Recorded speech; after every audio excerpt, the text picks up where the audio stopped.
Hello, I'm Shuli Ghosh. Let's take a look at some of the stories we're following here on Al Jazeera. There have been more clashes between Palestinians and Israeli security in the occupied West Bank. Tensions have been high since Israel announced plans for more settler homes. Nora Day reports from Qalandia checkpoint. This is the second day in a row that we see clashes between Palestinian youth and Israeli soldiers. I'm just giving a chance to my cameraman to kind of pan around and show you the number of soldiers that are present here at the Qalandia checkpoint. This is the main artery connecting the northern West Bank to the south, because occupied East Jerusalem has been severed from the rest of the West Bank by Israel's wall and the Qalandia checkpoint. In Kenya, witnesses to the post-election violence have told Al Jazeera they still fear for their lives more than 2 years after the massacres.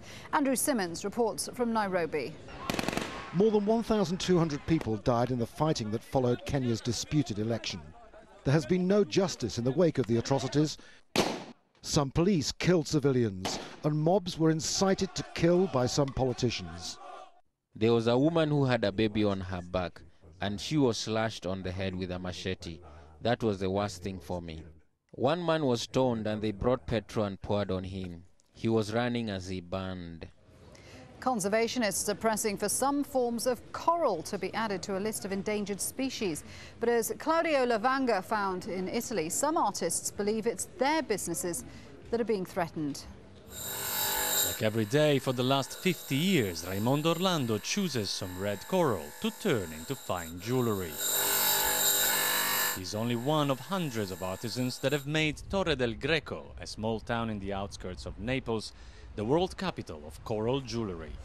The people of Torre del Greco have worked with red coral for so long they're often referred to as corallini, but now they fear that while red coral is being protected, their businesses and tradition are facing extinction too.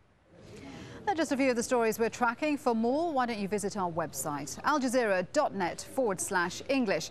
You'll find in-depth features, videos, blogs, and a lot more.